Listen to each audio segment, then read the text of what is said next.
Radical equations. So radical equation is just going to be an equation that has a radical in it. So let's look at that. Let's try one with a pen.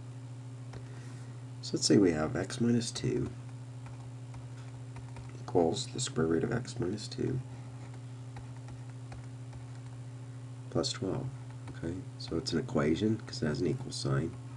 It's a radical equation because it has a radical in it. So when we have a radical equation, what we want to do is isolate the radical. So that means put it all by itself. So I'm going to get rid of this 12 by moving it over. Okay. Now I have x minus 14 equal to the square root of x minus 2. Okay, once we have the radical isolated, we want to do what it takes to get rid of the radical sign. So in this case, this is a square root, so we want to square it. It's a cube root, we want to cube it, and so forth. Okay. So we square both sides. And now, remember, on the left, we have x minus 14 times x minus 14. So they're binomials that we're multiplying, so we have to FOIL those together. And that's going to be equal to square root of x minus 2 squared is just x minus 2. It just drops that radical. Okay. Now over here, we're going to get x squared minus 14x and another minus 14x, which is a minus 28x. And minus 14 and minus 14 is plus 196. 196, okay? Sorry, it's written kind of sloppy there. That's a plus.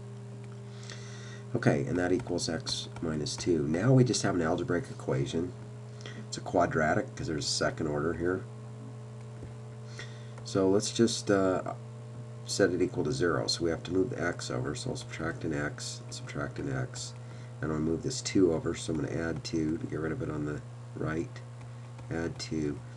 And what we end up here with is then x squared minus 29x plus 198. Oops, 198. Erased a bit of that other one there. It's 198 equals 0. Okay. So first of all, you want to know, is that factorable or not? So we want to use our b squared minus 4ac, our discriminant. And if you do that with the, we'll get 29 squared minus 4, a is 1, and c is 198. If you put that in your calculator, however you do it, you'll find out that you get 49, which is a perfect square.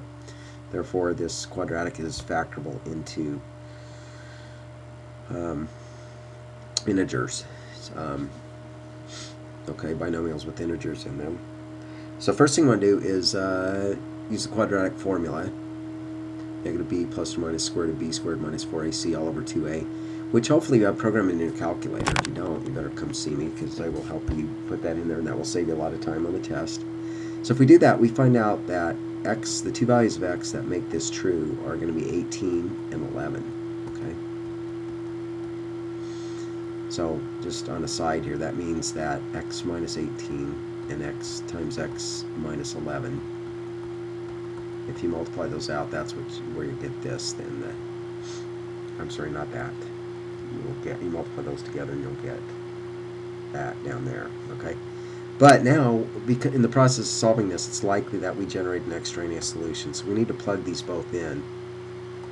So I'm going to put 18 in here and here in the original equation. Get 18 minus 2 is 16 equals, and now we put the 18 here. We get 18 minus 2 is 16. The square root of 16 is 4. 4 plus 12 is 16, so we get 16 equals 16. That's true, so that is a solution. Next, let's try the 11 here. So we'll put 11 minus 2 is 9.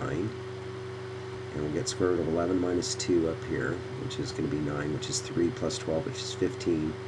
9 is not equal to 15, therefore this is not a solution.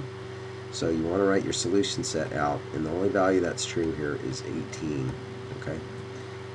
So once again, we isolate the radical, and then we solve algebra. We do whatever we need to do to get rid of that radical, square it, cube it, whatever it takes, and then you end up with the rational or algebraic equation, and you solve it. And but you need to check your solutions. Very important.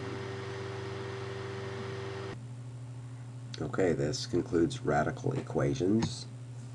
Thank you once again for watching.